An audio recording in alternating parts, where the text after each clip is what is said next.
Bom dia, bem-vindos a mais um JE Advisory, um pequeno almoço do JE Advisory, o nosso projeto dedicado ao universo da assessoria jurídica e financeira, mas também às empresas com quem esses advisors trabalham.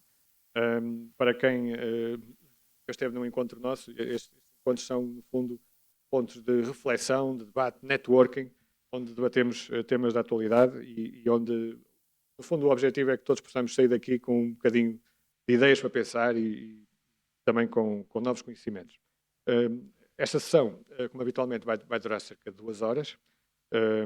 Aliás, 2 horas desde o início do pequeno almoço, portanto já passou quase uma. E começamos precisamente com a intervenção do nosso CEO da Medianov, Dr. José Carlos Lourenço. Convido a fazer a abertura dos trabalhos. Muito bom dia a todos. Cabe uma grata tarefa de vos dar as boas-vindas, de vos desejar uma boa sessão de trabalho e também deixar agradecimentos, naturalmente, a todos aqueles que estão connosco aqui no Hotel Intercontinental, àqueles que nos acompanham através das plataformas digitais do Jornal Económico e um agradecimento muito especial a quem vai estar connosco a refletir sobre o tema deste pequeno almoço JE Advisory, que vai estar muito focado sobre o tema dos seguros. Agradecimento especial à Sofia Santos, professora do ISEG e fundadora da Systemic, assim não é? Estou a dizer bem. Nuno Sapateiro, partner da Abreu Advogados, Miguel Abcacis, administrador da Fidelidade, Joana Pina Pereira, administradora da Tranquilidade, e Pedro Penalva, CEO da AON. Falar sobre seguros seria sempre uma boa oportunidade pela relevância deste setor de atividade, desta área de negócio. Pela sua dimensão, pelo seu caráter estruturante para a economia, mas há hoje em dia temas adicionais que justificam investirmos o nosso tempo nesta reflexão. A nossa keynote já vai introduzir o tema sobre áreas onde a sociedade, o nosso planeta estão em grande transformação e o setor segurador, naturalmente, tem que ter uma resposta adequada. É uma área de atividade que muitas vezes, pela sua prudência, pelo seu caráter de investimento no longo prazo, parece um pouco mais conservador, um pouco mais calmo, mas está verdadeiramente neste verdadeiro tornado em que as nossas vidas foram absorvidas com todas as transformações que têm vindo a ocorrer. Pessoalmente, peço desculpa, pessoalmente sou consumidor de serviços de várias seguradoras, portanto não tenho assim uma fidelidade, tenho uma fidelidade tranquila, em nenhuma seguradora em particular, mas fruto da qualidade dos serviços prestados, há muito tempo que através das plataformas digitais consigo aceder a tudo aquilo de que necessito, sou daqueles que vou à procura e vou fazer comparações, etc. E, portanto, tudo isso também são fatores, certamente, de desafio para a forma como cada um destes operadores se tem que posicionar no mercado. Aos temas associados à ação climática, aos temas... Outro dia estava num contexto de uma reflexão sobre as questões da mobilidade e da condução autónoma, não é? Quando um carro que não tem um condutor ao volante atropela um passageiro na passadeira, isso depois vai ser responsabilidade de quem? É da empresa de telecomunicações que não conseguiu que o sinal tivesse contínuo, enfim, quem é que será? E no meio disto tudo, lá está, alguém tem que cobrir os riscos, alguém tem que ter esta reflexão muito mais avançada que todos os outros, em ordem a se posicionar da melhor maneira possível. Ainda por cima, o setor segurador, em particular num país como o nosso, para além de todos os serviços que presta, uns de adesão obrigatória, o seguro da automóvel clássico, entre muitos outros, tem uma ação, eu diria quase social, do maior alcance. Falam-se em mais de 4 milhões de clientes de seguros de saúde, provavelmente noutras circunstâncias teriam muita dificuldade em aceder a estes cuidados básicos. Portanto, muitos temas, muitas questões, O nosso painel é de luxo e, portanto, fica a promessa de uma excelente reflexão e de muitos insights, inclusive para reflexões posteriores. Muito obrigado, uma ótima sessão de trabalho e até já. Obrigado.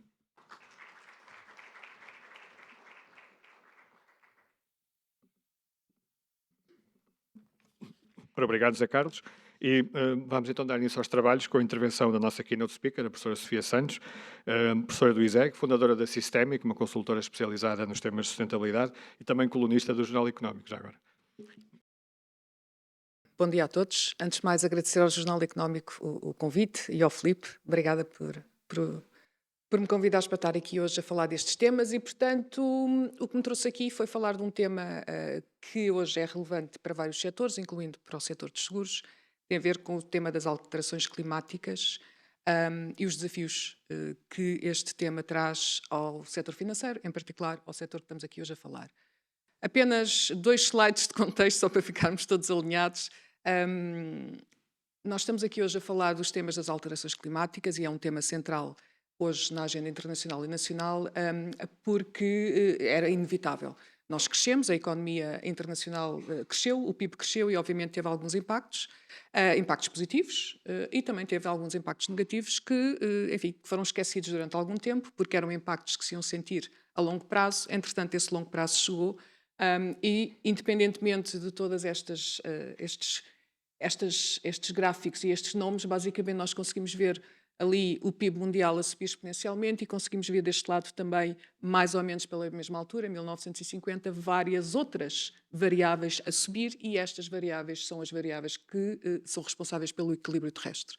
E, portanto, se o planeta Terra está em determinado equilíbrio e se de repente, ou a partir de determinada data, várias variáveis começam a aumentar, significa que é um bocadinho diferente de termos um aumento do PIB, que é aquilo que desejamos, do que ter um aumento de variáveis que são aquelas que são responsáveis pela estabilidade climática e, portanto, obviamente que era inevitável pensar que alguma coisa iria acontecer num futuro.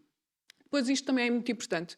E nós esquecemos desta componente, eu acho que isto um dia, não muito longe, de forma indireta, já se está a questionar as empresas também para explicarem como é que estão ou não a contribuir para estes limites, mas eu acho que muito rapidamente, de forma mais explícita, vai ser necessário. Ou seja, o planeta, para estar em equilíbrio, tem 9 limites do ponto de vista científico. Não vou aqui entrar em tecnicidades, mas tem 9 limites, tem a ver com a questão da biodiversidade, das emissões de CO2, da qualidade da água, etc. E nós conseguimos ver aqui por estas imagens que desde 2009 a 2023, em 2009 nós destes 6 limites tínhamos superado 13 e hoje temos 6 limites que foram ultrapassados. E, portanto, isto mais uma vez vem tudo enfatizar aqui a necessidade de nós reconhecermos que estas situações vão ter impactos ao nível da forma como o planeta se vai comportar e esse comportamento vai ter impacto na atividade económica, quer dizer, independentemente de nós não sermos cientistas ou alguns eventualmente serem cientistas nesta sala, acho que estes gráficos transmitem uma informação clara, a não ser que nós não acreditemos na ciência, mas isso já é outra discussão, que não é a discussão de hoje. Ora bem, esta evolução dos impactos, o que é que leva? Leva a um aumento da temperatura, mas a razão pela qual nós estamos aqui hoje a falar deste tema é porque isto tocou o dinheiro. Porque se não tivesse tocado o dinheiro, nós continuávamos a ignorar o tema, que foi o que fizemos durante os últimos 50 anos. Portanto, nós naquele gráfico conseguimos ver a linha laranja, que é o aumento da temperatura devido à atividade humana, e portanto devido à atividade económica, e do lado aqui direito conseguimos ver também barras a crescerem, que são os custos mundiais, estimativa de custos mundiais associados às perdas económicas decorrentes de desastres climáticos, e portanto, de desastres climáticos devido a secas, aumento da temperatura, cheias, a quebra dos glaciares, deslizamento de terras, tempestades e fogos. E basicamente nós conseguimos ver que a nível mundial, em cada década, estas perdas económicas aumentam significativamente. E portanto há aqui uma ligação entre os impactos e as perdas económicas e se estes impactos continuarem a crescer ou tiverem um efeito multiplicativo, que é o que está a acontecer, é estimado, ou poderemos deduzir, que poderá existir o risco destas perdas virem a aumentar. Isto é um estudo da Swiss Re. Obviamente que aqui o grande tema, um dos grandes temas a nível dos seguros tem a ver com o protection gap, portanto, qual é a percentagem de danos que não estão cobertos por seguradoras, e nós conseguimos ver aqui, isto é um mapa, isto é um bocado escuro, não se vê muito bem, mas conseguimos perceber as estimativas que a Swiss Re em termos desse protection gap, e conseguimos, a nível das alterações climáticas, portanto, a total de danos versus os danos que estão segurados, e, portanto, nós conseguimos perceber que poderá existir aqui uma grande quebra do valor da economia, no caso destas catástrofes naturais de facto acontecerem, e a probabilidade é elevada. Por outro lado, isto significa que o próprio setor de seguro poderá encontrar aqui uma oportunidade ou não, mas se os riscos realmente existirem, e isso há de ser o meu último slide, se os riscos efetivamente existirem e se a probabilidade de ocorrência do risco for superior a 90%, até que ponto é que o seguro vai passar a existir ou não, porque é um risco certo. E, portanto, isso levanta todo um outro conjunto de questões. E depois aqui as perdas também, vamos lá ver aqui, ou seja, este protection gap na realidade não tem vindo a diminuir, ou seja, o gap que existe entre as potenciais perdas e os danos na realidade tem vindo a aumentar, o que significa que há aqui de facto um vazio ao nível desta matéria para proteção da sociedade em geral e, portanto, esta proteção da sociedade em geral. Será que é apenas o setor privado que tem de encontrar uma solução ou se é um conjunto de uma abordagem pública com privada para encontrar esta solução a riscos cuja probabilidade vai aumentar e os impactos são sem dúvida significativos? Ora bem, obviamente nós estamos todos familiarizados e vocês mais do que eu, porque muitas das empresas de seguros tiveram estes danos, não é? Portanto, nós temos vindo, não só em Portugal, mas na Europa toda, a ter eventos que geram perdas significativas. Quando essas perdas estão cobertas, obviamente que as seguradoras terão então esse custo adicional, mas quando as perdas também não estão cobertas, há uma quebra e há um retirar de valor da economia que depois se repercute no PIB. E o que eu vou mostrar de seguida é esta ligação entre alterações climáticas, perdas, desastres climáticos e o impacto que isto poderá ter no PIB. Porque nós achamos esta ligação não está propriamente assumida. No entanto, é preciso termos noção que os bancos centrais, as entidades reguladoras dos serviços financeiros e também do mundo dos seguros, hoje em dia estão precisamente a fazer essas estimativas, porque na realidade muitas das projeções do PIB que existem hoje, para os próximos 5, 10, 15, 20 anos, se calhar essa projeção está overestimated, portanto está acima daquilo que efetivamente poderá acontecer, porque não deduz a potencial quebra do PIB decorrente dos impactos ambientais que muito provavelmente vão acontecer. Portanto, o risco climático é um risco que é necessário ter em conta. As empresas devem começar a incluir este risco climático conjuntamente aos outros riscos que já incluem no seu modelo de gestão. O setor financeiro também, obviamente, tem de incluir este risco por vários motivos, não só como organização também pode sofrer os impactos, mas também como ou financiador ou como agente de proteção de outras entidades e, portanto, é necessário saber qual é o risco climático também das empresas às quais estou a atribuir o seguro e de que forma é que isso pode influenciar. Portanto, temos aqui várias fontes de informação que identificam essa questão do risco climático e, basicamente, não é novidade para ninguém que Portugal é dos países europeus com maior risco climático. Não tem a ver com nada de especial, a não ser com a nossa localização. Portanto, só poderá ter a ver, se tivéssemos mais resiliência, então o risco poderá diminuir. Portanto, eu acho que aqui é importante também ter a noção de que, por existirmos no local que existimos a nível de planeta, não quer dizer que não haja solução possível para diminuirmos os nossos riscos climáticos. Obviamente que há infraestruturas que se podem criar, há todo o processo de adaptação, mas, no entanto, é preciso ter noção que Portugal está na Península Ibérica, temos um conjunto de características e, portanto, não estamos ao lado da Suécia e, portanto, obviamente que os riscos aqui são completamente diferentes e há que assumir isso de uma vez por todas. Portanto, Portugal tem um elevado risco climático e neste caso foi por esta organização que desenvolveu durante alguns anos, agora não está a desenvolver este índice, mas isto é reforçado novamente por uma publicação que foi realizada pelo Banco Central Europeu, que trouxe muita polémica em Portugal, porque Portugal aparece ali com muitas caixas laranjas e vermelhas. O que é que este gráfico quer dizer? Isto, no fundo, quanto mais vermelho maior é o número de empresas que poderão ser impactadas pelas alterações climáticas, por desastres climáticos. E, portanto, isso significa que para Portugal temos um elevado número de empresas que poderão ser impactadas devido a estes eventos, que, no caso de Portugal, têm a ver essencialmente com as cheias, com o stress de água, com as ondas de calor, com os fogos e também com a subida das águas do mar. O que é interessante é percebermos que a Holanda, a acreditar nestes valores, que eu acredito, mas já ouvi comentários a dizer que estes valores não eram corretos, e se não eram corretos para Portugal, eu pergunto então porque é que Portugal não envia os dados corretos, portanto, será que não há? Se não há, então está correto, porque é o que temos. Se olharmos para a Holanda é um país debaixo d'água e, no entanto, os seus riscos podemos ver que são relativamente verdes. Qual é a minha interpretação neste sentido? Há possibilidade de criar resiliência face aos riscos que temos. E, de facto, em Portugal, a adaptação às alterações climáticas e a criação de resiliência requer grandes investimentos que não têm sido de todo feitos e que vamos ver como é que vão ser feitos no futuro. Mais um reforçar aqui desta questão dos riscos e para Portugal.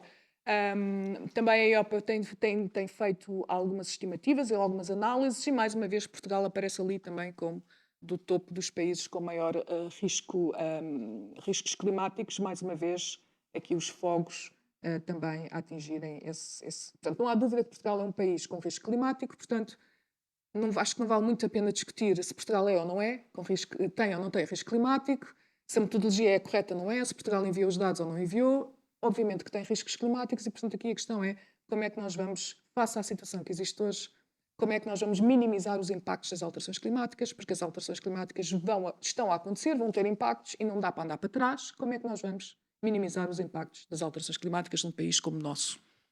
Ora bem, uma forma de tentar minimizar essas alterações climáticas, o impacto das alterações climáticas é obrigar, induzir as empresas a reportar como é que elas estão a gerir os seus riscos climáticos, porque essa é uma informação que é útil para as entidades financeiras, quer seguradoras, quer bancos, e, portanto, hoje em dia existe esta ferramenta, esta framework, que foi desenvolvida inicialmente por uma coisa chamada TCFD, portanto, Task Force for Climate Related Financial Disclosures, um grupo, informal de bancos centrais e de Basileia e etc., que decorreu de uma pergunta do G20, que foi: será que os riscos climáticos são riscos financeiros? Isto em 2015, foi quando a pergunta foi surgida pela primeira vez e deu origem a uma nomenclatura em que as empresas, quer financeiras, quer não financeiras, são hoje induzidas, para não dizer obrigadas, porque a obrigação vai ocorrer em 2026, através da Diretiva de Reporte de Sustentabilidade, a reportar como é que estão ou não a gerir os riscos. O que é interessante é que isto hoje a TCFD per si hoje não existe, no sentido em que ela foi transformada na norma internacional da IFRS, portanto, normas internacionais de accountability, e nós temos a segunda norma, a S2, que é para reporte precisamente de riscos climáticos, e, portanto, isto é uma forma de gerir. Outra coisa que é muito importante é nós percebermos que existem canais de transmissão entre o clima e a economia real. Por exemplo, e estas são abordagens, isto é uma ótica de bancos centrais, mas já vamos ver a seguir a ótica da EIOPA, que também tem estes canais de transmissão para o setor segurador. Portanto, nós temos riscos climáticos, que são físicos e de transição, portanto, cheias, fogos e de transição, que têm a ver com regulação e mudanças de mercado, e obviamente que esses riscos têm impacto ao nível micro e a nível macro na economia e, obviamente, por causa destes impactos, ao nível dos riscos financeiros, das instituições financeiras, tudo isto tem também de ser incorporado. Na Europa não é claro ainda que o aumento da temperatura que leva ao aumento de desastres climáticos possa levar a um aumento da inflação.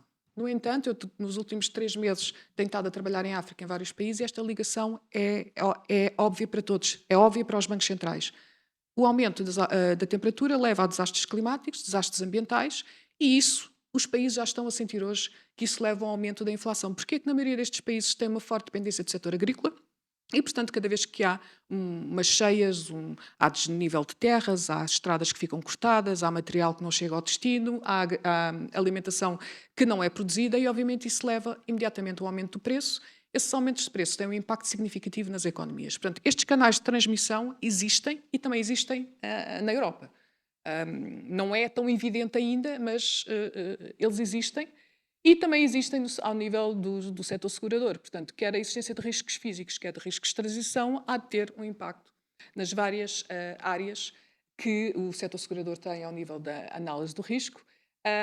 E muito engraçado, por exemplo, aqui, nós por vezes não assumimos muito aqui o risco de liquidez, mas a importância que desastres climáticos podem vir a ter até no risco de liquidez. Imaginem situações em que, de facto, há catástrofes significativas, as empresas não têm os seus seguros, têm de refazer as suas instalações e etc. Vão o quê? Vão todos retirar o dinheiro que têm, vão pedir os empréstimos, não vão. Portanto, há aqui problemas de liquidez que podem acontecer e ao nível do segurador, obviamente, aqui também vários riscos que podem acontecer. Eu diria que o underwriting, o market e o credit são daqueles que mais significativos ao nível segurador.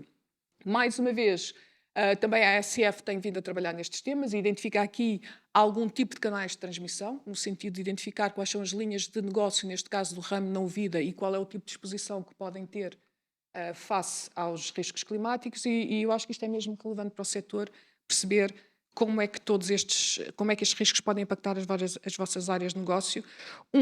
Por exemplo, é o caso da saúde.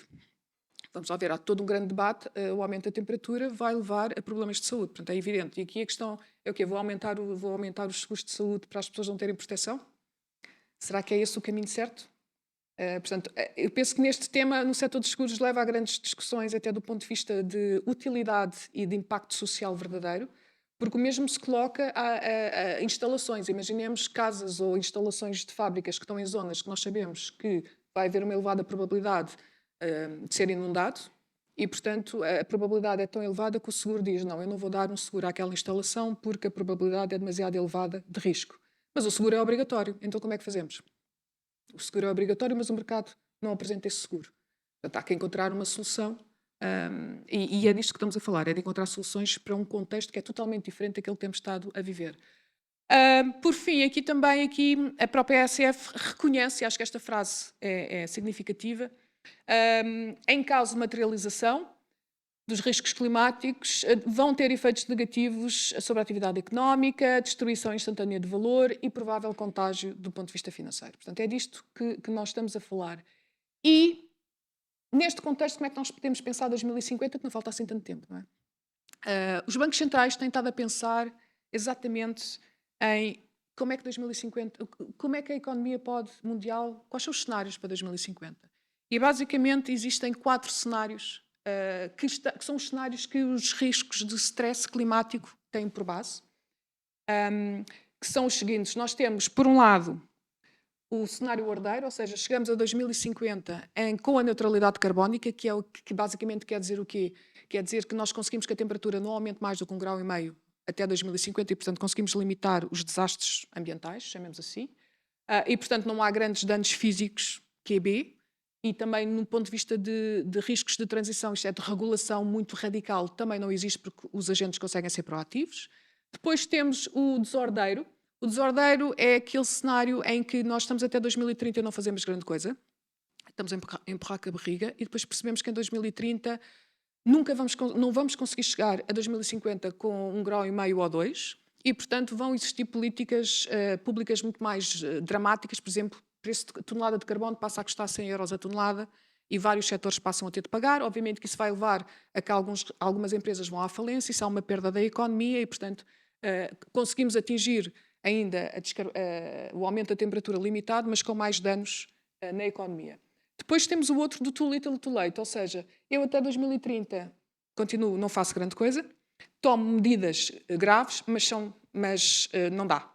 Não dá, as medidas graves não conseguem inverter ou abrandar o impacto ambiental e, portanto, o que é que nós temos? Temos riscos físicos elevados, temos riscos de transição, portanto, há perda na economia devido às políticas e há perda na economia devido aos riscos físicos que acontecem. E depois temos o outro da casa quente, que eu não sei se não é onde estamos, que é aquele momento em que não há uma política forte, não há uma política pública forte. Porquê? Porque nós vamos ser realistas. A política pública forte, do ponto de vista ambiental, não dá votos. Portanto, aliás, dá votos hoje em dia dizer que o clima não é um tema relevante. E, portanto, eu diria que hoje nós estamos a situar aqui naquele cenário de casa quente, que é como os temas climáticos são difíceis de explicar do ponto de vista político, do ponto de vista de votos, leva as pessoas à rua, a não ser que haja um forte investimento público, que não é o caso que acontece atualmente, então podemos estar a cair naquele cenário que é não vamos ter uma política forte, adequada, e, portanto, vamos ter as quebras e vamos ter os desastres climáticos. O que é que isto implica para o PIB?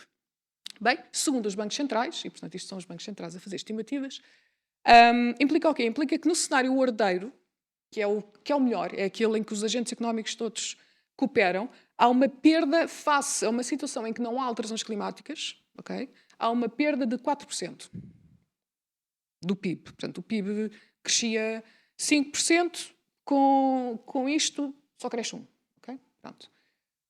O desordeiro anda à volta dos 6, menos 6. E o hot house e o periodiante será no mínimo 8. 8, 10, 11. O que é que nós estamos aqui a falar? Que o melhor cenário para daqui a 20 e poucos anos é quando todos cooperam.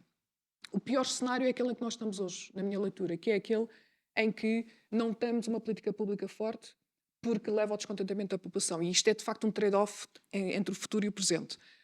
E que também se percebe que a população fica descontente. Portanto, há que perceber então, como é que a população pode não ficar descontente, o que é preciso acontecer. Mas é isto que está em cima da mesa, é sobre estes cenários que, por exemplo, os bancos estão a ser testados do ponto de vista do stress climático, do climate stress, dos testes de stress climático. Para a seguradora, o que é que isto implica em cada um destes cenários? Segundo esta organização, a Associação Internacional de Insurance and Supervisors, registrou o quê? Uma analogia e diz o quê? Que no cenário ordeiro, portanto o melhor, registra-se uma queda do capital disponível das seguradoras entre 7% a 8%. No cenário desordeiro, 14%. E no too little too late, quase 50% ou mais. Portanto, o que nós estamos aqui a falar é medidas hoje para evitar perdas no futuro, que é um raciocínio que nós não estamos nada habituados. Nós estamos sempre habituados a pensar como é que podemos crescer as vendas. Não estamos a pensar como é que podemos diminuir custos do futuro. É um racional. Os nossos prémios e a nossa valorização como gestor, os nossos indicadores não são medidas para diminuir o custo do futuro, são medidas para aumentar as vendas.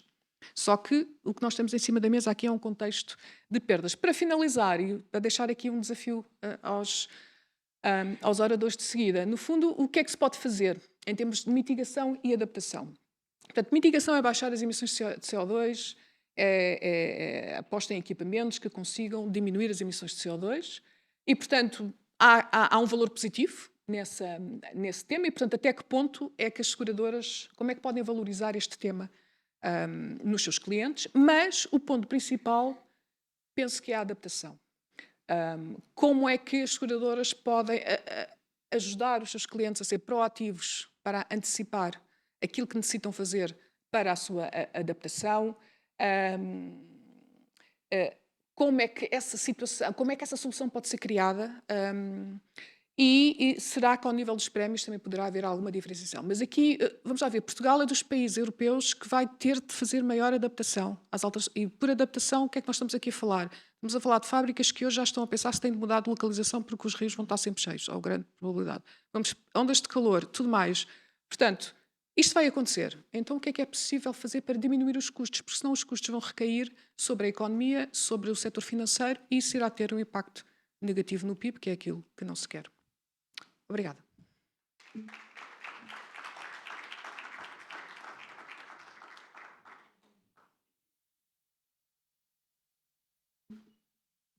Obrigado, Sofia. E vamos então dar início ao nosso painel de debate. Eu recordo que este evento tem cobertura ao minuto no site do Jornal Económico e também transmissão em streaming que propositadamente não é em direto, mas será transmitida amanhã no site do Jornal Económico e nas redes sociais do Jornal Económico. Portanto, podem acompanhar. E vai também ter cobertura no JE Advisory, o suplemento que vamos publicar na próxima semana, na sexta-feira da próxima semana. Portanto, peço que estejam atentos e não percam esse caderno. O nosso painel de hoje é um painel de luxo, como dizia há pouco o Zé Carlos, é um painel também multidisciplinar, de várias áreas, e temos Nuno Sapateiro, sócio da Abreu Advogados, Miguel Abcacis, administrador da Fidelidade, Joana Pina Pereira, administradora da General e Tranquilidade. Inicialmente estava previsto o Pedro Carvalho estar presente, mas infelizmente devido a um imprevisto não foi possível, mas no entanto está muito bem representado pela Joana. E o Pedro Penalva, CEO da área de clientes empresariais da Europa, Middle East and Africa, da AON. Eu convido os nossos oradores a tomarem os vossos lugares aqui no painel.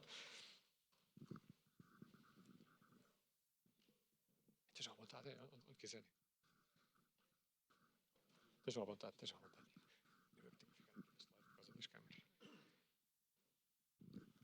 Antes de mais, muito obrigado por terem aceito o convite para estarem aqui hoje connosco. E não foi por acaso que nós convidámos a Sofia para fazer a intervenção inicial, porque de facto estes temas do ESG são muito importantes, não só para os seguros, mas também para o conjunto da sociedade. E a primeira questão que gostava de colocar seria, no fundo, um comentário a este tema dos riscos que existem, os novos riscos climáticos, que com certeza vão ter um impacto. Aliás, há pouco a Sofia dizia uma coisa que nós dos mídias estamos habituados, infelizmente, que é as receitas a cair e termos que gerir em nível de custos. Isto é algo que eventualmente as seguradoras não estão ainda habituadas a isso. Eu começo por si, Joana. Como é que vê o futuro? Como é que vê estes novos riscos? E de que forma é que podemos enfrentar aquele protection gap que a Sofia mencionava e que faz com que muitos destes riscos não estejam ainda assegurados? Bem, muito bom dia a todos. Antes de mais, agradecer o convite, que não foi direto, mas se calhar para a próxima. Também está prometido. Bem, primeiro tema, ouvi com atenção também aquilo que a Sofia nos apresentou. Acho que é um tema relevante. Nós, de facto, nas seguradoras, e julgo também que acho que o colega de painel poderá corroborar isso, não estamos, de facto, nem podemos, nem é um negócio que se compadece com olhar estritamente para as vendas. Até porque estamos muito dependentes de temas de solvência, de temas, enfim, de planeamento a longo prazo, enfim, todo o setor vida, por exemplo, depende disso mesmo, não é? E que nos obriga a olhar para outro tipo de indicadores, muito da perspectiva da sustentabilidade e da resiliência económica da própria companhia. Nós, obviamente, que temos sido empurrados a olhar cada vez mais para estes temas, enfim, de mudanças climáticas e tudo mais, até porque as margens de alguns ramos se têm vindo a alterar, nomeadamente os ramos de patrimoniais, sejam de individual, seja empresariais, e estamos, no grupo general e em particular, muito expostos a este tipo de riscos. Aliás, na Europa, dentro dos nossos peers europeus, o grupo é um grupo sobreexposto aos riscos NatCat, não é? E em Portugal também temos tido a necessidade de alguma adaptação da nossa atividade para passar até, enfim, em alguns, com vários clientes, com corretores importantes, sobretudo os empresariais, numa lógica de adaptação, porque não há outra forma de fazer isto, porque não há muitas vezes prémios a curto prazo que vão cobrir aquilo que já não são riscos possíveis, são riscos quase que sabemos que vão acontecer, é quase um consumo, sabemos que vai certamente existir um evento que vai com certeza disputar um sinistro, e tipicamente são sinistros muitíssimo avultados, até porque o nosso tecido industrial, sobretudo, enfim, mesmo quando vamos para o individual, não é muito diferente, estamos muito pouco preparados com mecanismos de prevenção, com a tipologia de construção das nossas fábricas, das nossas casas, para fazer face a este tipo de riscos. Por isso acho que é um tema que está na agenda das seguradoras, certamente, agora de forma mais premente, enfim, e mais do que as vendas, falamos muito das boas vendas e como é que podemos, de forma alargada, e porque, enfim, não vai passar só pelo setor segurador, passará também mencionou isso, muito por parcerias público-privadas para alguns ramos que têm de ter soluções um pouco mais estruturais e não apenas táticas, que é agora um pouco aquilo que está a acontecer. Obrigado. Pedro, mesma questão, tendo em conta que o Pedro tem responsabilidade sobre uma área, uma geografia mundial que será muito afetada pelas alterações climáticas. E temos o tema do Protection Gap, que temos muitas empresas que vão ser impactadas, no fundo, e com riscos que não são segurados. Bom, antes de mais, muito obrigado, é um gosto, e obrigado também à Sofia por dar aqui um contexto, aqui enfim, fazer aqui um setting de cena assim bastante interessante. Eu acho que há aqui 2 ou 3 aspectos que são importantes e que têm muito a ver com, quando nós falamos de protection gap, é claramente um sinal de que há uma oportunidade de algo que deveria estar a ter acesso a capital e que hoje não tem. Ou seja, há uma necessidade clara que... Porque protection gap aqui, para ficar completamente claro, é aquilo que é a diferença entre aquilo que é uma perda económica, há um evento, há uma perda económica, e depois aquilo que é o valor dessa perda económica que é assegurado. Ao haver este gap, é sinal que o mercado não está a responder na estrita medida como deveria responder. E, portanto, há um ponto aqui que se levanta muito e que até extravasa um pouco o tema das alterações climáticas, que tem a ver com aquilo que é uma lógica de relevância de todo um setor de atividade face àquilo que é o seu papel na sociedade, com as empresas e com os indivíduos. Eu acho que é muito isso que está aqui a jogar. Aliás, há um indicador muito interessante que tem a ver com o volume de sinistros que são pagos no mercado segurador mundial em comparação com a evolução do PIB. E a correlação desse indicador até ao princípio do século era perfeita, quer dizer, o PIB crescia e o volume de sinistros ia também crescendo. O que nós estamos a ver nos últimos 20 anos é que essa tendência inverteu-se. Portanto, a tendência de crescimento do PIB acontece, mas o valor dos sinistros que são pagos pela indústria seguradora mundial não tem acompanhado esse crescimento. Não tem só a ver com o tema das alterações climáticas, também tem a ver com o facto de hoje, cada vez mais, a estrutura de capital das empresas e a estrutura dos seus balanços ser muito mais de ativos intangíveis que não encontram também soluções no mercado segurador e, portanto, também tem aqui esse impacto. Portanto, em primeiro lugar, há aqui uma questão aqui de relevância e um desafio de relevância que é colocado. Na questão das alterações climáticas, eu acho que há aqui um ou dois aspectos importantes, que é, por um lado, tradicionalmente, a atividade seguradora, aquilo que fazia era reparar e remediar. Eu acho que nós temos que mudar aqui esse paradigma do reparar e remediar para prever e para prevenir. E aí o tema da adaptação é um tema absolutamente fundamental. Poucas indústrias têm o capital de conhecimento e de experiência que tem a atividade seguradora naquilo que tem tudo a ver com engenharia de prevenção e engenharia de gestão de risco. Tem décadas de experiência nessas áreas, onde, obviamente, essa capacidade de adaptação e esse conhecimento de adaptação pode ser colocado. E depois, na relação da prevenção, é cada vez mais, e provavelmente é um dos grandes desafios que se coloca à indústria, é como é que vamos fazer utilização de um volume de dados que hoje a indústria tem, e que tipicamente a forma de fazer pricing de risco até agora era muito olhar para aquilo que aconteceu nos últimos 30 anos e tentar prever o que é que vai acontecer no ano seguinte. Obviamente, com a evolução dos fatores, como nós estamos a assistir, esses mecanismos hoje já são muito menos razoáveis, porque aquilo que aconteceu há 30 anos não vai explicar claramente aquilo que vai acontecer pela evolução rápida de todos os eventos. Portanto, como é que nós podemos ter uma cada vez maior capacidade de utilizar a base de informação e a base de dados que a indústria disponibiliza para construir modelos preditivos que possam efetivamente fazer a alocação do capital de uma forma ótima. Porque há uma coisa que a Joana disse que concordo completamente, quer dizer, o capital não vai para um lado onde não pode ser protegido e também não vai ser aplicado onde não tiver um retorno. Portanto, dentro deste paradigma, há que encontrar efetivamente as soluções para começar efetivamente a adquirir a capacidade de fazer o preenchimento deste gap. Porque senão o desafio que se coloca é que alguém o vai fazer. Porque as pools de capital que hoje existem no mundo permitem-nos ver que há outros capital providers que podem assumir funções e devem até assumir funções de prevenção e devem assumir funções de aportadores de capital para exatamente fazerem este bridge deste gap. Mas isso coloca uma vez mais o desafio da prevenção. Ou seja, alguém vai cumprir esse papel se as seguradoras não fizerem.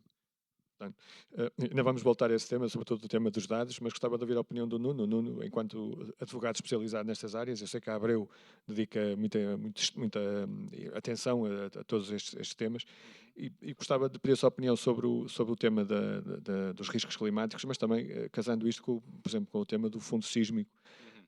Há alguma lição que se possa tirar daí também, que se possa aplicar também a este tema do risco climático? Antes de mais, bom dia e também agradecer o convite. Em relação ao que me diz, o povo português, por defeito, e isto está aprovado, a população tem uma tendência de contratar somente os seguros que são obrigatórios, ou seja, contrata pelo mínimo. E mesmo dentro do mínimo, quando nós falamos deste gap que estamos aqui a discutir, mesmo dentro dos seguros obrigatórios há gap.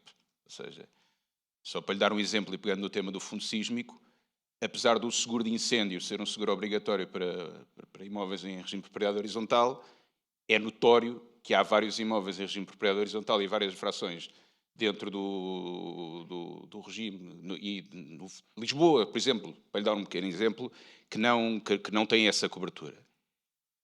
Na prática, o que deveria acontecer, quando não existe o seguro quando não existe o seguro de proteção de incêndio, é que o próprio condomínio, e nós temos esta prática, não sei se acontece nos condomínios todos, o condomínio devia promover que todos entregassem a sua prova de ter o seu seguro de incêndio e, no limite, se não tivesse, o administrador do condomínio devia promover a contratação desse seguro de incêndio e imputar o custo ao condomínio. Isso não acontece na prática e a prova disso é que não há seguros de incêndio em várias frações e se tivermos um sinistro de grande dimensão, não haverá cobertura para grande parte das frações em Portugal. Agora, se estamos no campo dos seguros obrigatórios, imagino o que é de cobertura do risco sísmico, que deveria ser obrigatório, na minha opinião, e que não é. E dir-me-á, ok, mas não há seguro de incêndio, mas no limite, como já há apólice de seguro de incêndio individualizada que caiu em desuso, isto estará incluído na sua cobertura de seguro multirrisco. Não é necessariamente assim, poderá não estar incluído. E aí entra o tema do fundo sísmico, ou seja, eu acho que o fundo sísmico é daqueles projetos, como muitos outros, eternamente adiado. Ou seja, estamos a discutir o fundo sísmico, eu já não sei quantas conferências é que discutiu o fundo sísmico. Supostamente agora saiu da gaveta, diz. Aliás, agora deixe-me dizer-lhe, uma das primeiras entrevistas que fiz como jornalista, em 2004, já foi sobre esse tema. Imagino, se calhar, eu espero que não, mas se calhar daqui em 2030 está a fazer uma entrevista sobre este tema.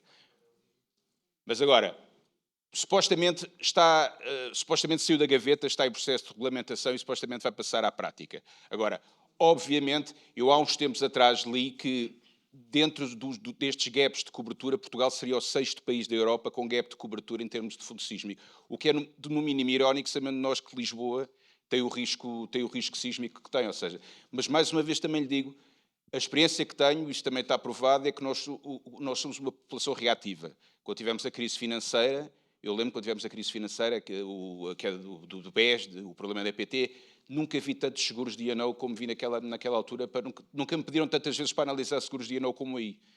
Quando começou esta vaga de ataques cibernéticos, nunca vi tantas apólices cyber. Se calhar agora, hoje em dia, seguros de saúde não me pedem tanto para ver, mas com a crise do SNS, são os seguros de saúde. Isto tudo para lhe dizer que se calhar, ironicamente, se calhar precisamos de um pequeno abalo para acordarmos todos para o pequeno, espero que seja pequeno, para acordarmos todos e todos olharmos para as nossas apólices e vermos que temos cobertura do risco sísmico. Obrigado e passo a palavra ao Miguel. A quem pergunto como é que olha para estes desafios climáticos e também para outros riscos, novos riscos que estão a emergir, no fundo.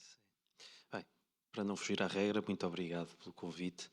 A Fidelidade sente sempre honrada em poder contribuir e, como líder de mercado, sentimos até responsabilizados em contribuir para este tipo de debates que ultrapassam o interesse individual de cada um de nós e vão de encontro a interesses da sociedade, na realidade. O tema, vamos lá ver, em primeiro lugar, os seguros normalmente veem nos riscos oportunidades. Se não houver riscos, não há negócio de seguros. Portanto, é preciso haver risco. O grande problema deste tipo de riscos relacionados com as alterações climáticas, o risco sísmico, o risco de inundações, etc., é que são riscos que têm uma característica um bocadinho mais complicada para os seguros, que são riscos que têm grandes proporções, portanto são pouco frequentes, mas de enorme envergadura e afeta muita gente ao mesmo tempo. E a verdade é que nós olhamos para os últimos, basicamente desde o início do século, houve 25 grandes eventos de risco climático em Portugal, e desses 18 foram nos últimos 10 anos. Portanto, há uma concentração muito maior nos últimos 10 anos do que houve até aí. E pior, com uma intensidade bastante maior. 60% mais caros em média do que aqueles que tínhamos antes de 2014. E, portanto, este tema e o problema quando um dizia, não é? Precisamos que aconteça alguma coisa para nos mexermos. Já está a acontecer. Já está a acontecer. E, portanto, nós temos que nos mexer e de forma muito rápida. Agora, é evidente que há uma atuação que tem que ser feita a nível individual por cada seguradora, mas neste tipo de riscos tem que existir também uma atuação concertada de setor. O tema do fundo de risco sísmico é fundamental. Nós atualizámos o levantamento há pouco tempo ao nível da associação e temos menos de 20% das unidades de risco em Portugal, dos cerca de 6 milhões de casas, cobertos com o risco sísmico e, portanto, eu acho que quando mais de 80% dos unidades de risco em Portugal não estão cobertas, imaginem se as coisas acontecerem. Por exemplo, aqui em Lisboa, falou-se do risco latente que existe em Lisboa, nós temos um problema social e económico gravíssimo no nosso país.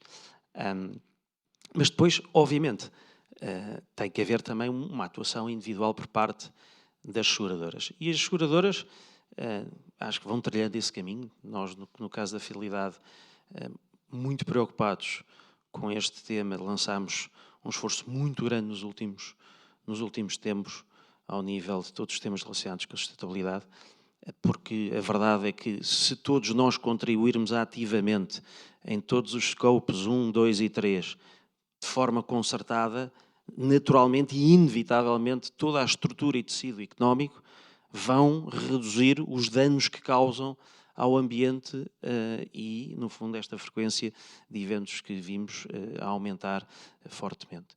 Nós, enfim, não é fácil medir a nossa pegada carbónica e ambiental. Nós fizemos esse levantamento recentemente com uma consultora.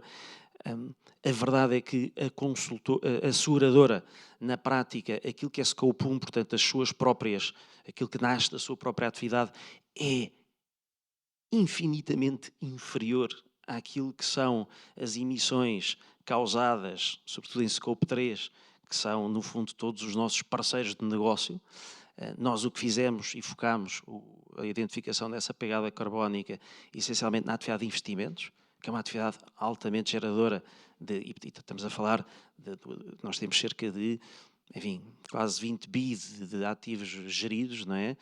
Mas dos quais 14, 15 são ativamente geridos, digamos assim, e em que podemos canalizar esses investimentos para títulos, empresas, seja na forma de obrigações, de ações, de fundos, que efetivamente tenham preocupações ambientais. E aí é onde nós identificamos um grande potencial, aí temos já objetivos de redução de 40% até 2030 e depois net zero até 2050. Depois há uma atividade muito importante que é altamente geradora também de emissões, que é toda a parte de gestão de sinistros. Por exemplo, imaginem o automóvel, não é? O automóvel altamente gerador de emissões, e aí temos também uma componente muito importante, e o negócio de empresas também foi aquele que conseguimos mapear. Há outros negócios que deixámos para uma segunda fase, e também aí temos objetivos de redução de 30% até 2030, net zero até 2050. Depois temos as nossas operações, que não são altamente geradoras, vamos trabalhar nelas, vamos reduzir 50% até ao próximo ano e net zero até 2040. E depois eu acho que há um conjunto de outras coisas que nós também fazemos em prol da sociedade.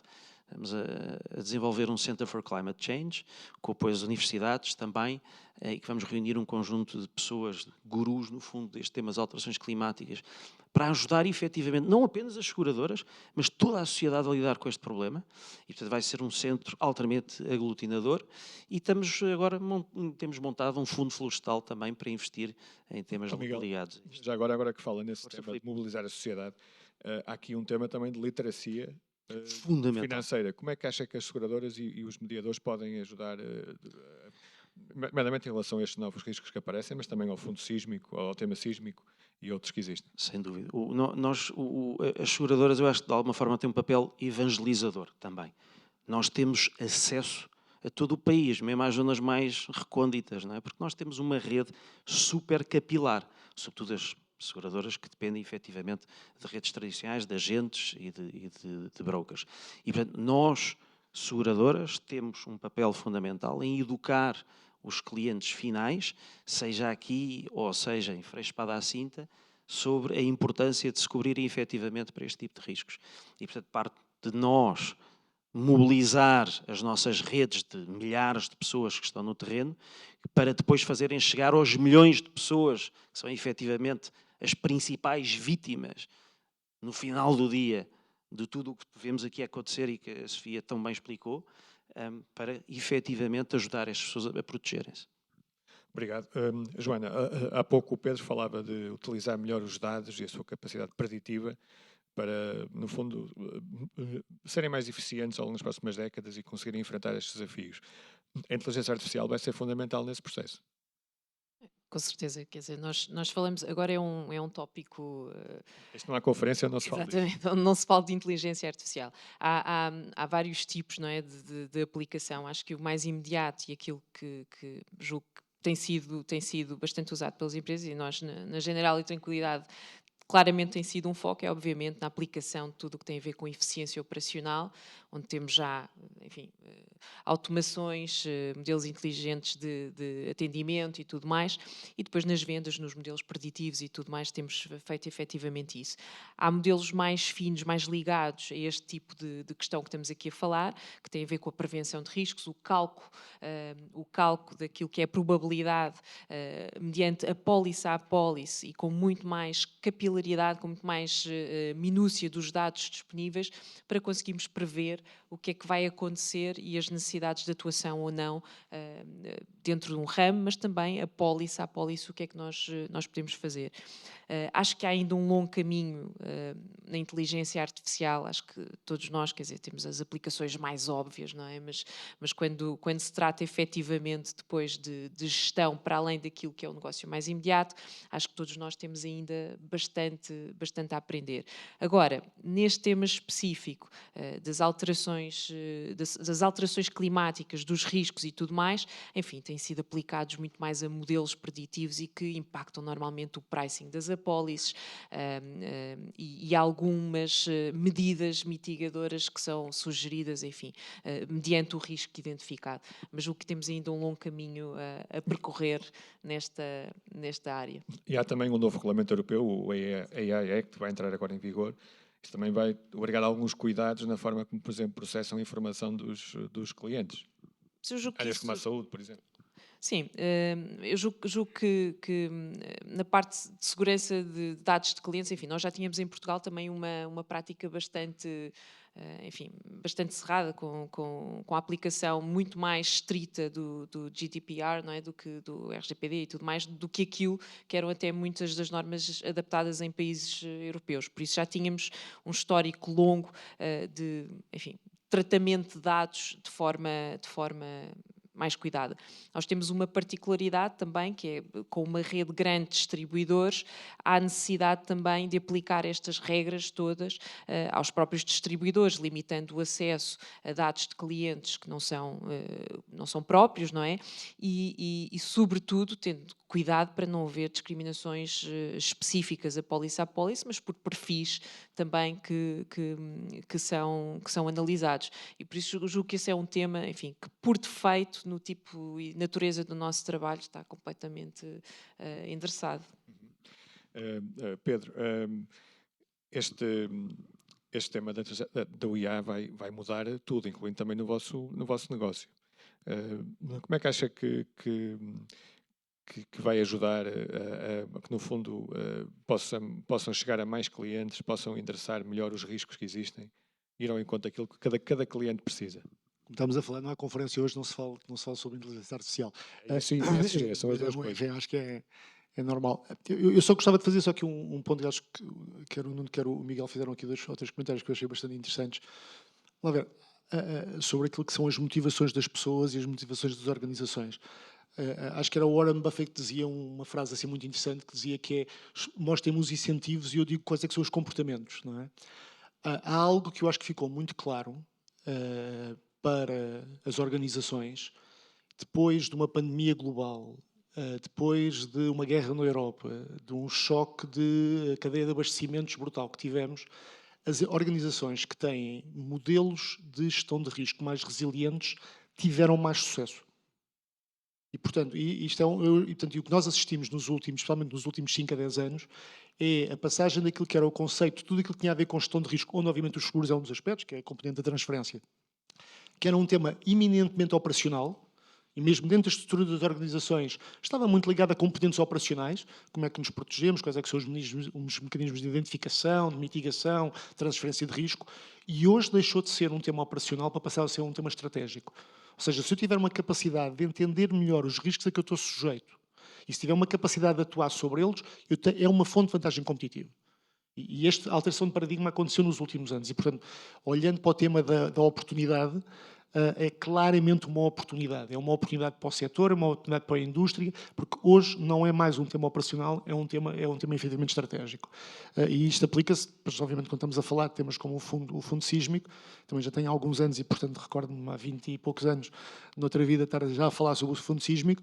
Eu acho que aí é mesmo uma questão de vontade política, não é? E de capacidade de execução, porque nem precisamos de inventar nada, porque as coisas estão inventadas. Aqui ao lado em Espanha, Mas se a temos um terra exemplo. tremesse um bocadinho, se calhar algumas pessoas iam agir mais depressa. Pois, eu imagino que sim, quer dizer, mas lá está, quando estamos dependentes do poder político que está condicionado por calendários de 3 anos, 4 anos e as próximas eleições, enfim, provavelmente, como acontece com os temas climáticos, não há assim um gun drive para a ação.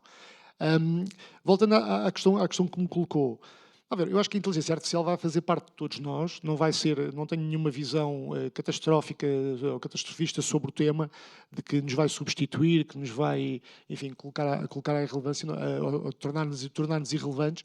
Não tenho minimamente uma visão dessas. O que eu acho é que vai ser um amplificador. E vai ser um enorme amplificador com desafios, com muitos riscos. Aliás, vai ser uma origem de riscos muito importante. Tem exatamente tudo a ver com aquilo que é a utilização dos diferentes mecanismos e das diferentes formas que nós falamos de inteligência artificial, mas estamos a falar de muitas coisas metidas dentro do mesmo pacote, não é? E hoje aquilo que nós estamos a ver, principalmente do nosso lado, onde é que nós estamos a ver áreas muito interessantes de aplicação? Um pouco aquilo que a Joana estava a dizer, ou seja, se a gente olhar para aquilo que é a cadeia de valor, como é que podemos introduzir na cadeia de valor para aumentar níveis de eficiência, para aumentar os níveis da qualidade de serviços prestados, para fazer efetivamente acelerar processos que anteriormente demorariam mais tempo e que hoje, com a utilização de ferramentas de inteligência artificial, podem ser feitos de uma forma mais rápida, com uma vantagem clara para os consumidores, para os clientes, para os colaboradores. E, portanto, essa utilização da inteligência artificial é algo que nós estamos ativamente a ver. Depois há uma outra dimensão que tem exatamente a ver com a componente, eu diria, mais analítica e mais de trabalho, eu diria mais profunda em termos de análise de dados. E então aí eu acho que é uma área muito grande, até uma área muito grande em termos científicos de desenvolvimento, e continua a haver desenvolvimento sobre isso, para efetivamente nos permitir ter a capacidade de, acima de tudo, fazer algo que é muito importante, que é modelizar. Ou seja, o tema que nós estamos aqui a falar, e as alterações climáticas, é perfeitamente um tema desses, é qual é que é a nossa capacidade de conseguir modelizar um evento que pode acontecer e que provavelmente vai acontecer, e quais é que vão ser os impactos desse evento. E se eu conseguir modelizá-lo de uma forma correta, e o que nós aprendemos, há um exemplo interessante há uns anos atrás, houve o furacão, acho que foi o Maria, que inundou Houston. Há ontem, provavelmente, das equipas mais extensas de modelização, fazemos esse trabalho para as grandes seguradoras mundiais e, portanto, fazemos muito trabalho de modelização. E nesse evento em concreto, aquilo que aconteceu em 3 dias, a modelização que nós tínhamos é que a probabilidade de aquilo acontecer era acontecer uma vez em cada 10.000 anos. Portanto, e aconteceu quase 2 vezes, uma vez em Houston e outra vez em Santo António do Texas, coisas muito, muito similares que o modelo definitivamente não previa. Não previa. Portanto, e isso aí levanta-nos muito a questão de qual é que é a consistência que nós estamos a ter em termos não só da aquisição de dados, mas acima de tudo da aplicação desses dados. E a inteligência artificial vai ter um papel absolutamente fundamental. Obrigado. Nuno, este tema da tecnologia também levanta desafios a nível legal e regulatório. O que lhe pergunto é, a regulação está a conseguir acompanhar estes desafios? Por exemplo, temas como, por exemplo, um carro conduzido com inteligência artificial sem um acidente, coisas desse género. Como é que a regulação está a olhar para isto? Ou é um caso em que temos a tecnologia a andar mais depressa do que a regulação? Bem, vamos lá ver. Nos últimos anos, se há setor, eu costumo dizer isto várias vezes, se há setor que tem sido quase que assaltado por regulações de legislação, é o setor segurador. Ou seja, eu nem consigo perceber quantos processos de adaptação tivemos de ter aos últimos anos com Solvência 2 e FRS 17, o RGPD, que parece que não, mas o RGPD quase que é a base do... Se o RGPD aplica-se a tudo, mas aplica-se muito aos seguros. Se formos pensar, a própria diretiva da solvência já está em vias de ser outra vez revista. A diretiva da distribuição, que aplica-se não só aos distribuidores, aplica-se também às seguradoras. Ou seja, este furacão de legislação, e eu não estou a ir ao ponto da regulação propriamente dita, porque então as alterações que tivemos dos últimos anos, aliás, nos últimos 2 anos, em termos de conduta de mercado, regras de governance e por aí fora, é mais toda uma panóplia de regras de compliance, ou seja, eu costumo dizer, a brincar, que as alterações climáticas são um desafio para as seguradoras, a digitalização também é, mas acho que o compliance, se calhar, é o maior desafio que as seguradoras têm nos últimos 2 anos, que é de arranjar meios para responder a isto tudo e dar esses reportes todos. Pegando naquilo que me diz, não há grande, e eu acho que não tem que existir, confesso-lhe, grande regulação sobre o tema da digitalização e da tecnologia. Isto porquê?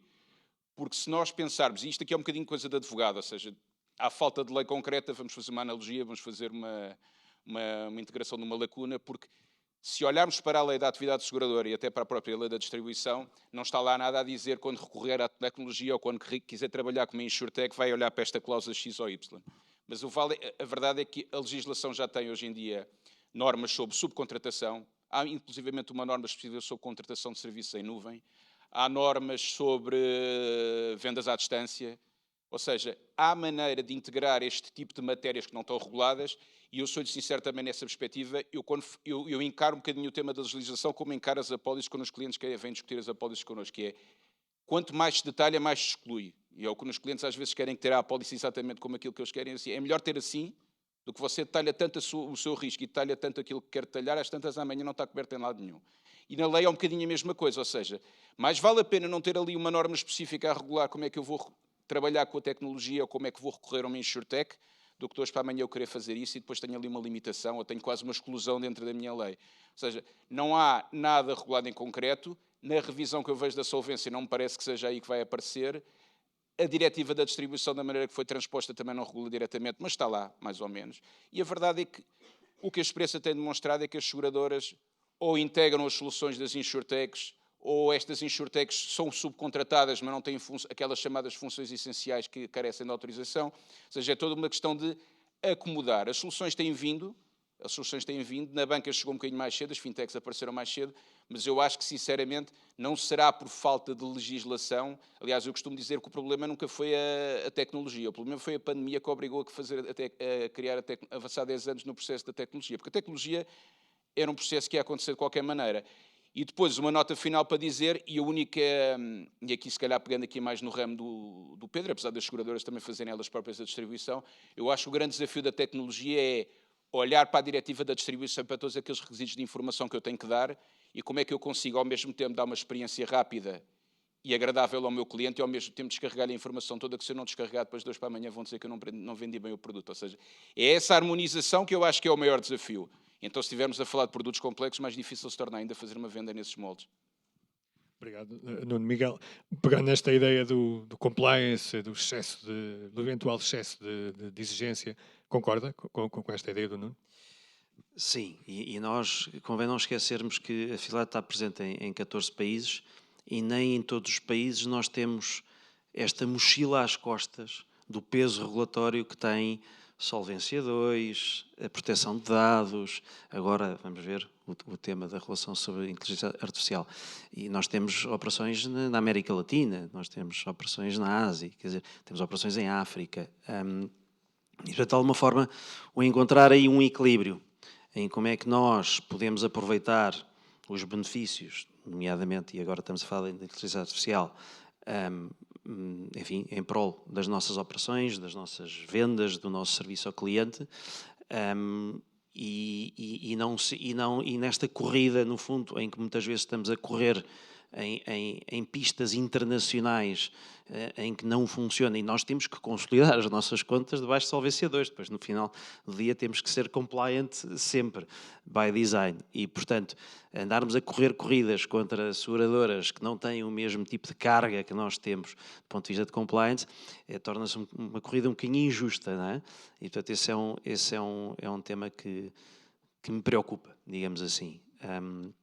Mas vamos lá ver, não, o caminho de aproveitamento da inteligência artificial, e a Joana descreveu muito bem as principais áreas de serviço ao cliente, perfilagem de clientes do ponto de vista de propensão à compra e de modelização de risco para efeitos de subscrição, trabalhar na componente das operações, nomeadamente da gestão de sinistros. A inteligência artificial é um motor tremendo de melhoria. Eu acho que neste momento fala-se muito da AI, como se falava muito há algum tempo de digital. Eu acho que o digital hoje em dia é algo que já não é preciso haver um Chief Digital Officer, porque as pessoas já pensam digital por desenho. E a mesma coisa acontecerá com o AI, e lá está, mas na cena das conferências sobre inteligência artificial. Ainda ontem estive num jantar onde falou a Nina Chic, que é uma das especialistas mundiais em inteligência artificial, e ela dizia, daqui a uns anos ninguém vai falar da AI, o AI é by design, e portanto as pessoas pensam... Mas neste momento sim, tudo isto é tremendamente novo, e ainda no outro dia nós mudámos, por exemplo, uma tecnologia que temos e que estávamos a usar para leitura de declarações de acidente automóvel, amigáveis de acidente automóvel. Usávamos o típico Advanced Analytics, digamos assim, reconhecimento de caracteres, text mining, para fazer a leitura automática das declarações e conseguir abrir sinistros automóvel de forma automática. Isto era o Advanced Analytics. Há 2 semanas mudámos para uma tecnologia que se chama DONET. DONET é basicamente Document Understanding Transformers. É uma das tecnologias por trás do ChatGPT, e o salto que tivemos do ponto de vista da capacidade de leitura automática de declarações de acidente automóvel foi quântico. Nós líamos menos de 50% e agora estamos a ler, logo nas primeiras semanas, 2/3 de forma completamente automática. Porquê? Porque tem uma capacidade de aprendizagem da máquina em si, que percebe se uma pessoa escreveu a assinatura debaixo do quadrado, ele vai conseguir ir buscar lá. Ele aprende e vai buscar a assinatura abaixo. No Advanced Analytics ele não ia buscar, não está lá nada, assinou abaixo, não lê automaticamente. Portanto, há aqui saltos quânticos do ponto de vista operativo e de eficiência para as seguradoras e que vão ser aproveitados. Daqui a uns anos eu acho que já vai ser by design. Isto é um pouco como foi a introdução da internet, só que muito mais depressa. Exatamente, Filipe. Nós vamos agora ter 10, 15 minutos para questões da audiência, portanto eu peço que... Eu tenho ainda mais 1 ou 2 questões para vos colocar, mas podemos abrir já o debate. Temos ali o engenheiro Mira Amaral e o Nuno Lacasta. Bom dia a todos. A minha questão é mais aqui para a professora Sofia Santos, da exposição que ela fez. Eu estava convencido que os eventos climáticos extremos estavam a aumentar no mundo e fiquei muito surpreendido quando li 3 livros, um do americano Stephen Hawking, que foi o responsável pela ciência da administração Obama, portanto é insuspeito de trumpismo, que é um social-democrata keynesiano na lógica europeia, e ele mostrava as bases de dados e chegava à conclusão que os eventos climáticos extremos não tinham aumentado no mundo. Depois li outra senhora, doutorada em climatologia, a Kerry americana, dizia o mesmo para a análise de bases de dados. Depois o português Demétrio Alves faz um artigo que também apresenta as mesmas bases de dados e conclui que os eventos climáticos não aumentaram no mundo. Isto é contrário ao que se ouve normalmente, que a gente vê a consideração que os eventos climáticos aumentam no mundo. A minha interpretação face a isto é fácil. O mundo está mais povoado e, portanto, há sítios em que os eventos climáticos existem que, como há mais população lá, se há mais empresas, os efeitos para a atividade económica e humana se calhar são maiores. Não é porque os eventos climáticos tenham aumentado, é porque há mais pessoas nesse sítio, ou mais empresas, e, portanto, isto tem maiores consequências para a atividade económica, como, aliás, a professora Sofia Santos aqui quis mostrar. O segundo aspecto é que, antigamente, a gente não tinha os sistemas de difusão da informação que temos hoje em dia, e, portanto, uma coisinha numa parte do mundo, a gente não sabia noutros sítios. Hoje, a mais pequena coisa é que acontece em qualquer parte do mundo, nós sabemos instantaneamente em todas as partes do mundo. E, portanto, está-nos uma psicose de dar maior importância a tais eventos que antes não dávamos porque não tínhamos conhecimento. Face às bases de dados que vi nestes 3 livros e às análises convergentes que os 3 autores fazem, eu tendo a concluir que os eventos climáticos não aumentaram no mundo, há estas consequências. Depois, só para também, em relação com aqui do painel se disse, eu acho que o problema que o setor segurador tem é um problema que eu não conheço, mas conheço bem o setor bancário, é um problema que a gente tem muitas vezes também, tinha no setor bancário, que a gente está a fazer previsão de riscos, mas nunca pode ter um modelo à prova de bala.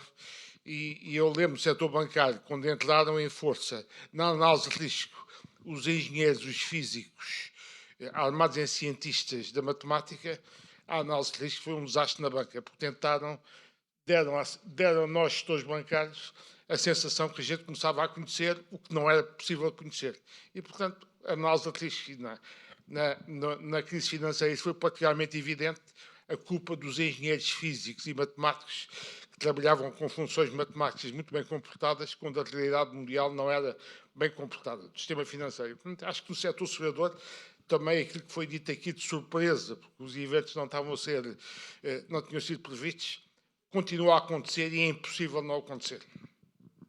Muito obrigado. Não sei se passamos já a outra questão do Nuno Lacasta, juntamos duas questões. Muito obrigado. Bom dia. Nuno Lacasta, CPU Sustainability. Estou ligeiramente intimidado depois do que acabo de ouvir. Porque eu iria citar, só para deixar duas notas de atualização, não é nenhuma pergunta, embora gostava de ouvir comentário, o European Climate Risk Assessment foi publicado há cerca de um mês pela Agência Europeia do Ambiente. Tem a primeira frase a dizer isto: a Europa não está preparada para os riscos climáticos que estão pela frente. E mais recentemente foi também publicado em Portugal os primeiros resultados de uma coisa chamada Roteiro Nacional de Adaptação. E nesses resultados, que estão já disponíveis online, que convidava a analisar, e que para a indústria seguradora não é novidade, porque o estudo que fizeram há cerca de 13 anos, alguns dos estudos já de uma forma vinham trazer para cima da mesa algumas destas preocupações. E se calhar então reforçando aquilo que dizia o engenheiro Mira Amaral, no sentido em que há mais gente em determinados sítios, consequentemente a interação entre pessoas e o meio biofísico dá resultados que são aqueles que estamos a ver, mas este estudo português vem dizer três coisas que eu gostaria de sinalizar. Número 1, por exemplo, o cenário de 1,5 graus de temperatura média no país não vai existir. Na melhor das hipóteses, estaremos a falar de 3,5 graus. Coisa que, do ponto de vista técnico, não é absurdo, porque 1,5 graus é média global, ou mesmo 2 graus, e depois há localizações que são especificamente mais vulneráveis. Mas no caso português, o cenário moderado é na casa dos 3,5 graus, com repercussões já a partir de 2040. O que, do ponto de vista de infraestruturas e tudo mais, é literalmente amanhã. Segundo dado, ondas de calor. Passaremos, também por volta de 2040, passaremos a ter, não 3 ondas de calor por década, mas no mínimo 6 ondas de calor.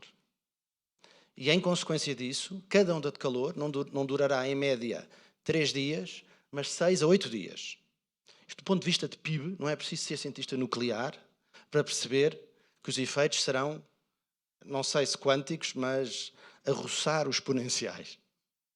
E terceira nota. Os três setores que foram analisados foram zonas costeiras, por razões óbvias, água e fogos florestais. Neste último caso, o número de ignições quadriplica no cenário mais moderado e os efeitos no PIB serão, evidentemente, relevantes. Falta estudar ainda justamente esta componente económica, mas se tivermos em conta, como vimos aliás nos dados que a professora Sofia Santos nos apresentou, que, enfim, não apresentou exatamente porque falou do ano de Pedrógão, mas eu podia adiantar que em média gastamos por ano cerca de 150 a 200 milhões de euros para combater os fogos florestais em Portugal. Se podemos dizer que o PIB português já vale 280 bis e valerá 316 numa década, ainda assim o debate deve ser o de saber se estamos a pôr os ovos no cesto certo ou se devíamos ter medidas mais preventivas. Por isso, acho que fazia sentido uma reflexão, não só de políticas públicas, mas também depois mais micro, sobre os resultados. A Sofia falou, em particular, e aqui termino, a Flórida tem há 30 anos, um bocadinho menos, um fundo estatal, que por cada transação imobiliária, uns cêntimos vão para este fundo, que é, no fundo, público e privado. Acho que temos que refletir sobre esta dimensão na próxima década, porque a probabilidade de ficarmos standstill do ponto de vista de impactos, na minha acessão, é perto do zero. Obrigado, Nuno. Se calhar me convidava a Sofia a responder ao engenheiro Mira Amaral.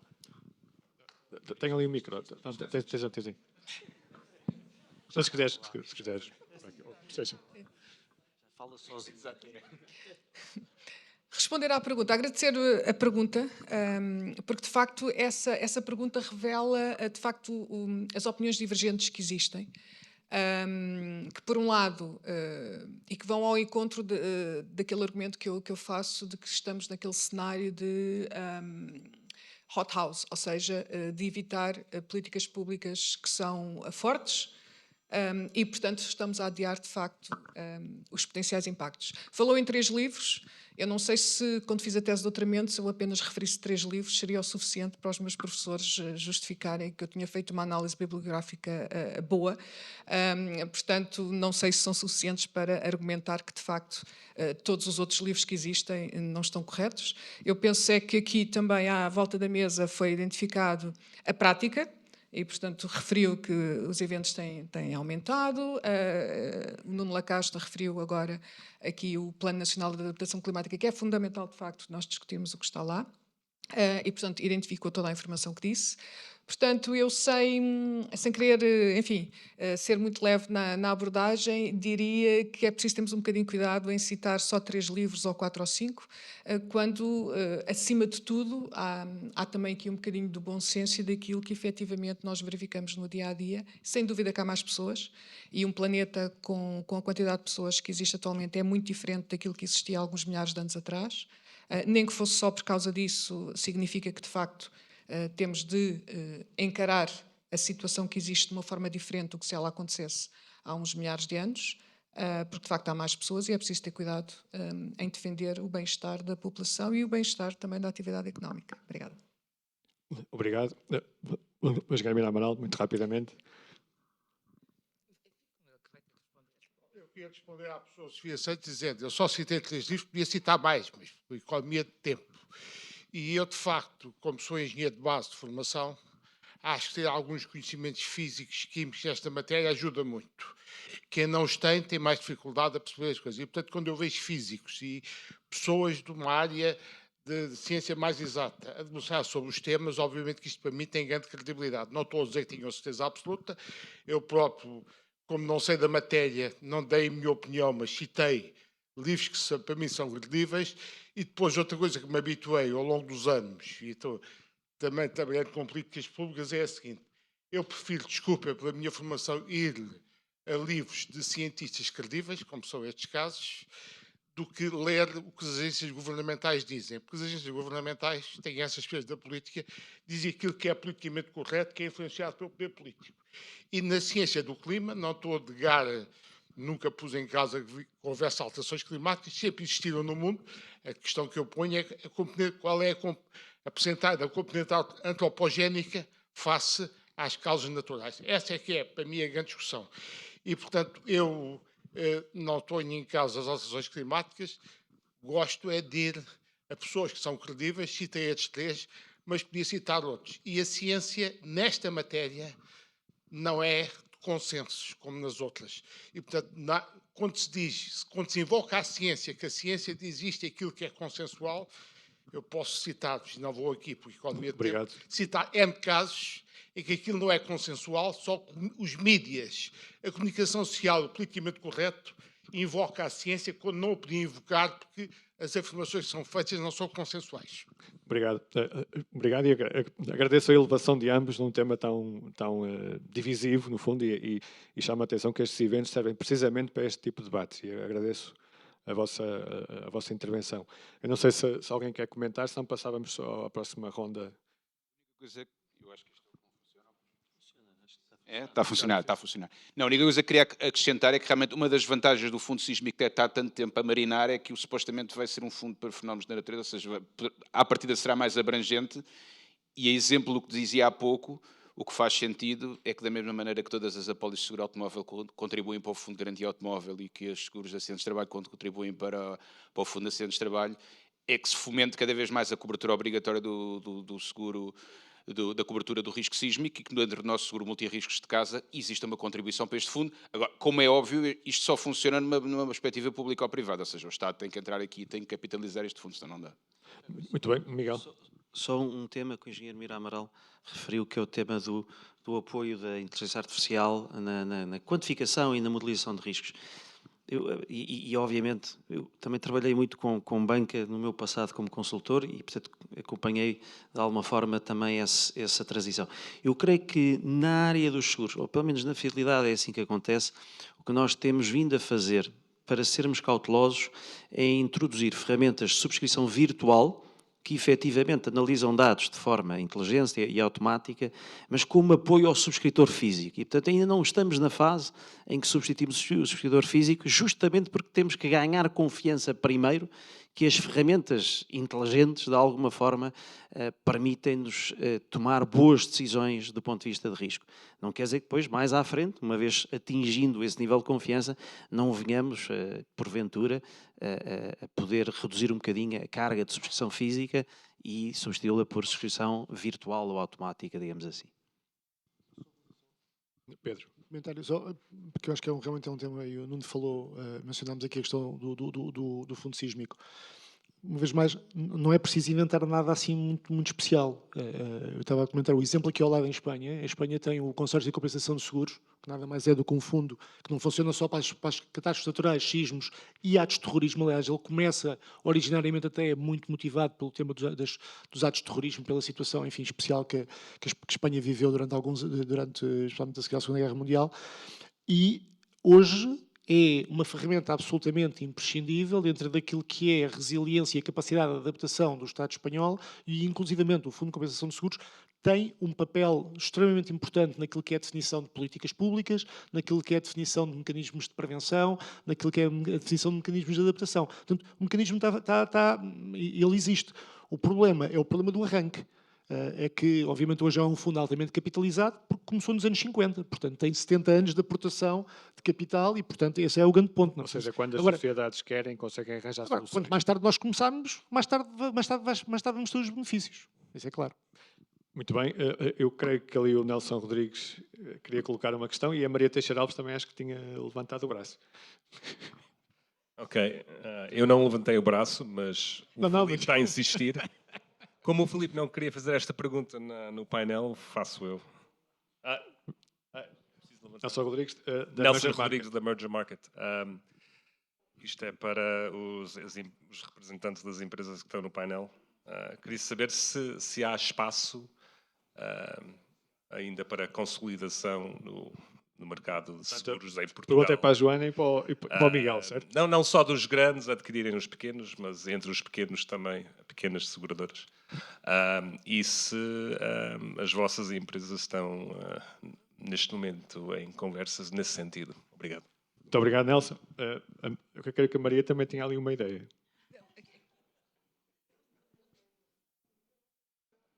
A nossa colega vai levar. Eu pergunto ao Miguel Abcacis, há bocadinho disse que a competição entre seguradoras que não têm a mesma carga regulatória é um bocadinho injusta. Isto passa-se no mercado português? Há seguradoras não há um level playing field nas seguradoras em Portugal? É isto. Essa é rápida porque não, eu referia-me à presença que a Fidelidade tem em 14 países, incluindo América Latina, Ásia e África, onde aí sim, nós, porque depois somos o segurador português, temos que consolidar, temos que cumprir Solvência 2, estamos sujeitos a um regime que as seguradoras locais não estão. Não me referia a Portugal, só para clarificar. E a Solvência 2 vai obrigar a companhia a Agora, Joana, a Joana acabou de comprar a Liberty, portanto, a Fidelidade tem 30% de cota de mercado, mais ou menos, considerando a Fidelidade mais ok, a nossa marca de seguro digital, direto, portanto, partimos de uma base que é difícil olhar para a consolidação. Se calhar as nossas prioridades não passam por consolidar no mercado português. Mas eu acho que a tranquilidade, quem sabe, tem outras ideias. Bom, nós, como é sabido, acabámos de fazer uma aquisição que ainda está a decorrer, ainda não estamos no período final. O que é que me parece? Quer dizer, ao contrário do líder de mercado, tenho de ceder isso. Acho que ainda há algum espaço em alguns ramos para consolidação e acho que mesmo do ponto de vista do setor, é necessário precisamente por temas de estabilidade e de solvência de algumas companhias do mercado e que vão exigir enfim, esse push não diria nosso. Nosso particularmente, talvez, temos feito algumas aquisições agora no passado, julgo que se a equipa vir este streaming não vai ficar muito agradada, porque estamos em sucessivas integrações, mas eu diria que há espaço ainda, não só com outras seguradoras, mas também dentro do setor e daquilo que são os satélites, os setores satélites do setor segurador, certamente. Pelo menos do lado da mediação e dos brokers, também assistimos a isso mesmo. Por isso é todo um setor, enfim, que está a consolidar de um lado e do outro.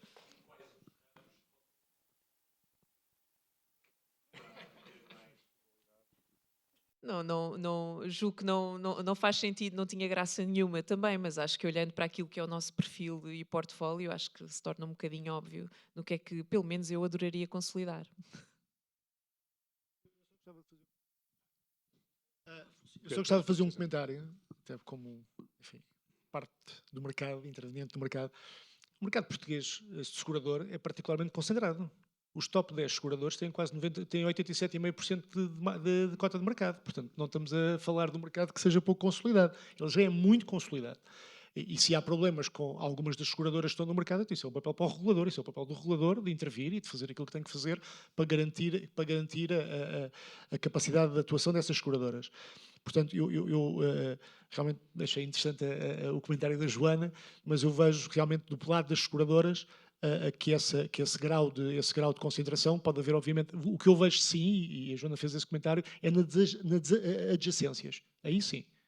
Naquilo que é alguma lógica de integração vertical de serviço e de áreas que estão muito próximas, e aí vejo que há uma oportunidade. Naquilo que são aquisições pura e dura, acho complicado. No caso da fidelidade, então, teria logo um problema com a concorrência, portanto, acho que tinha mais um problema de regulação, portanto, em cima de todos os desafios que já tem. Do lado da distribuição, especialmente do lado daquilo que são a área dos corretores e dos brokers, aí realmente é um mercado menos consolidado, claramente. Há um fenómeno europeu e global de concentração. Era um mercado particularmente pulverizado e, portanto, acho que aí vamos continuar a assistir. E aí vê a ONA ter um papel consolidador. Aí vamos estar sempre, com certeza, como observadores muito atentos daquilo que são os mecanismos de consolidação, dentro de uma lógica que também cada vez mais nós queremos nos posicionar, que é ter uma visão claramente mais holística daquilo que é a nossa capacidade de atuação, não somente na componente da transferência de risco, mas acima de tudo na componente mais abrangente em termos de gestão de risco. Nós temos tempo só para mais uma questão, creio que havia ali um pedido, muito rapidamente. Olá, bom dia, Miguel Anjos. A minha questão também é simples, um bocadinho, falámos aqui hoje de mitigação de riscos, definir estratégias e de que os impactos estão a aumentar e o que é que podemos fazer. Queria só perguntar se também se tem visão sobre a qualidade dos dados que estamos aqui a falar, se não seria também interessante e se puderem partilhar, realmente qual é que é a qualidade dos dados, o que é que se pode fazer mais, aqui especialmente face aos riscos naturais, que são aqui o que podem mais impactar também a área dos seguros. O que é que está a ser feito realmente e o que é que pode vir a melhorar? Se existe algum país com um benchmark que realmente faça sentido identificar e investigar sobre riscos desde o mapa europeu até ao mapa do município. Para essa questão é para qual orador em concreto? Para todos? Para quem quiser comentar. Obrigado. Não? Já funciona. Bom, é um tema difícil, porque a qualidade de dados, obviamente, nós estamos habituados a modelos preditivos que tipicamente assentam sobre dados históricos, que já não são particularmente válidos, não é, para a frente. Por isso é um bocadinho um exercício quase de adivinhação. Dou só um exemplo muito, muito concreto, agora para juntar aquilo que o Pedro tinha também referido. Nós tivemos agora fenómenos de inundação tremendos que afetaram muitíssima fidelidade, muitíssima general e tranquilidade também, não só do ponto de vista dos riscos, enfim, mais empresariais, mas sobretudo individuais, que são logo uma preocupação muito difícil, porque os individuais têm menor capacidade de fazer face, não é? Um bocadinho o papel social quase dos seguros, não é? De fazer face a perdas deste montante. E nós prevíamos, para as inundações que existiram, prevíamos e achávamos, dados os dados históricos, tínhamos um montante alocado de provisões logo quando começou a acontecer, não é? E, entretanto, em vez de 1 ou 2 dias de chuvas intensas, tivemos 5. Por isso, não é preciso ir muito mais longe nem ter grandes dados para além daqueles factuais. E isto tem acontecido consistentemente ao longo da atividade nos últimos 2, 3 anos. Não estou na atividade há muito tempo, mas vejo bem aquilo que são os nossos exercícios de provisões, aqueles que são os nossos exercícios também obrigatórios de impacto na nossa margem, não é? Naquilo que é os nossos rácios combinados e tudo mais. E globalmente, no Grupo Generali, porque acho que esse exercício fino, pelo menos não tenho conhecimento que haja dados muito, muito concretos também ao município, não é? Tenho-os para Portugal, por exemplo, mas tem sido feito um trabalho muito grande de perceber qual é que é o impacto agora crescente naquilo que são as nossas taxas de sinistralidade, nos diferentes ramos, e depois com alguns epifenómenos que são muito particulares ao nosso país. E não só os fenómenos sísmicos de forma direta, mas, por exemplo, tivemos uma mudança absoluta de política de risco, tendo em conta aquilo que são, bem, associados aos fenómenos sísmicos, mas todos os temas costeiros também, e que o nosso país está sobreexposto, obviamente, não é? Temos uma linha de costa muitíssimo grande. Agora, a fiabilidade dos dados, lá está, a fiabilidade dos dados históricos são totais, porque são históricos. A fiabilidade dos modelos de predição, que eu acho que é mais isso que se calhar quer dizer, que queria mencionar, são o que são. Sei que temos modelos que antes trabalhavam com 5 ou 6 variáveis e agora trabalham com 100. São mais eficientes? Não sei, estamos a ver à medida que cada fenómeno acontece. E acho que é preciso um esforço muito grande, concertado, e acho que não é só dos dados de uma seguradora ou de outra, mas quer dizer, acho que são temas que exigem também, enfim, muita ciência, muito data scientist, etc., por aqui por trás, mas que são absolutamente falíveis na minha visão, para já. Não sei se... Obrigado. Não sei se o Miguel quer...